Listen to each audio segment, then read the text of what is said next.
Hello, Eric Walczykowski here, CEO of Bespoke Partners and host of Tailored Talent. I'm joined today by our newest partner, Marie Deller. Marie, welcome to the show. Eric, thank you so much for having me. I am happy to be here.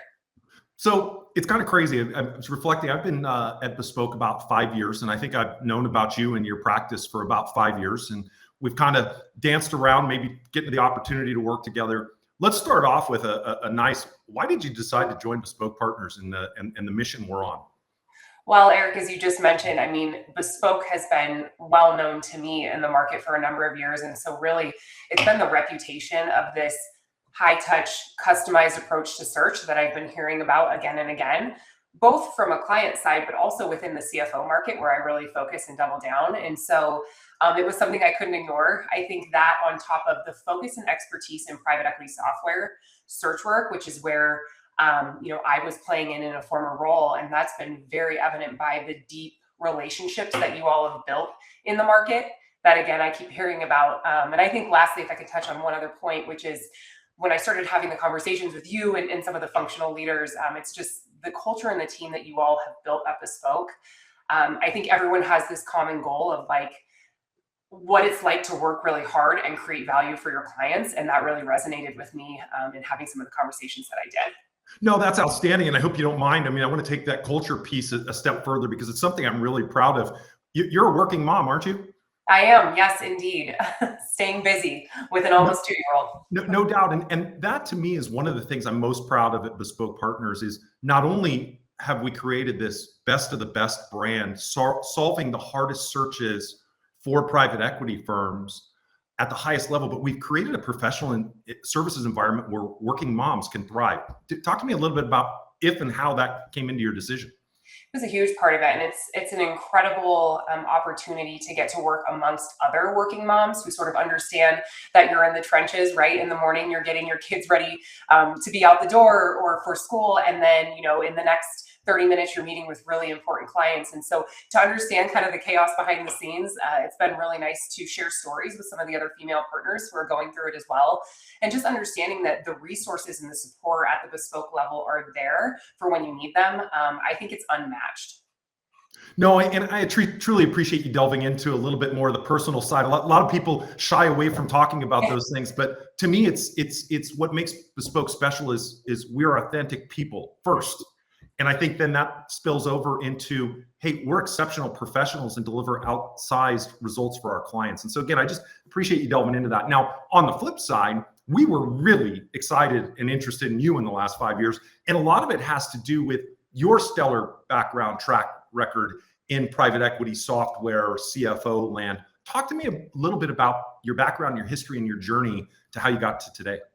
Well, first, I really appreciate that. All of the compliments. Very kind of you to say. I started my career out of school in audit. And so I have a finance background, which in my opinion has really helped set up a foundation for interacting with finance leaders in the market. I made a transition after realizing I did not want to get my CPA. And I was thinking, what am I going to do with this? And search kind of fell into my lap, to be perfectly honest, about 9 years ago. And it was something that I fell in love with because I think it very much married my detail orientation and being able to talk numbers and finance with people with my love for people. And so I'm getting to build meaningful, genuine relationships. Yes, this is a business, first, but I think part of having a really tight-knit network is the actual personal connections that you make along the way. There are CFOs that I've had a relationship with that I met 8 years ago that I still check in with and kind of know where their head is at. And I think search is the perfect place to kind of marry those two things that I love about a professional career.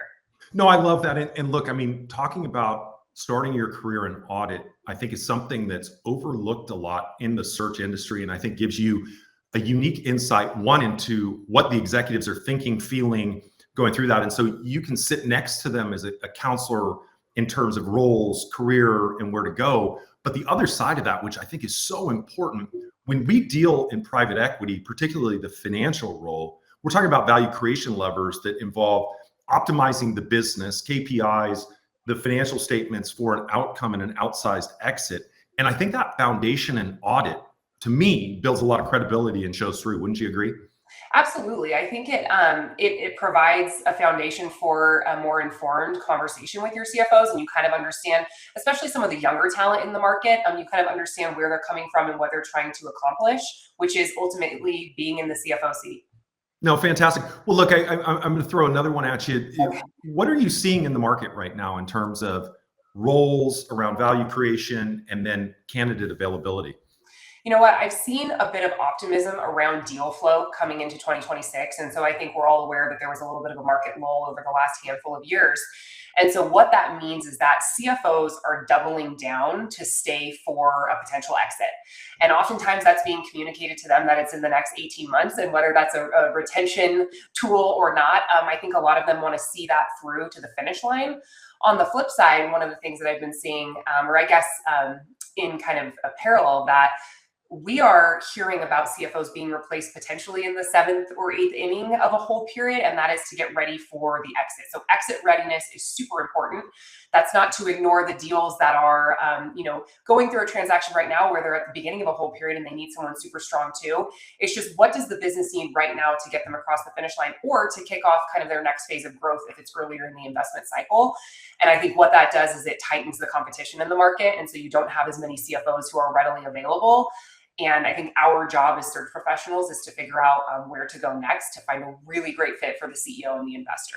No, absolutely. And I'm so glad you hit on that, because I think this is going to be the theme of 2026, which is a super tight market for executives across the C-suite, because you have, number one, you have visibility now to an exit, whether it's 9, 18, or 24 months. CEOs have a unique opportunity to be able to call the viability of that, just given the chair they sit in. And so you have a lot of people that are saying, hey, I'm going to see this through because it looks really good for them to do that. It's a nice financial windfall. And then that same deal activity that's picking up creates two things. One, the demand side, the PE firms are going, hey, do I have the right CFO to get to an exit? And they're also doing new platforms, which creates more need for CFOs. And so you've got people not wanting to make a move on one hand, and on the other hand, you've got more demand or more people that need CFOs. And so navigating this super tight talent market is going to be so important. And I think having that view of the market is so important that our executive index, quite frankly, gives the market and that no one else has. Wouldn't you agree? Absolutely. I think it's a really, really important tool. And I think certainly when you're solving for a C-level placement, there is an ideal spec and there's an ideal candidate. And oftentimes that works out, but it's when you have to think outside of the box where you can leverage that index to just better inform your client and better inform your team on who you should be reaching out to in the market.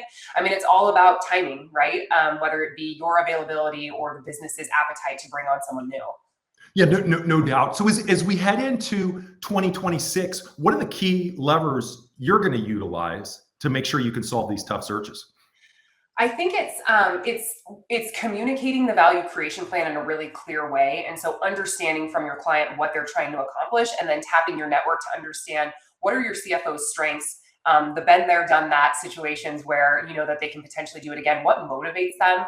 One of the, I think, the interesting factors that's changed over time is location, physical location of the CFO. And so call it pre-COVID, that was very much, we could ring fence a search based on geo. That everything changed in 2020, 2021. And I'm seeing a little bit of a shift back to that.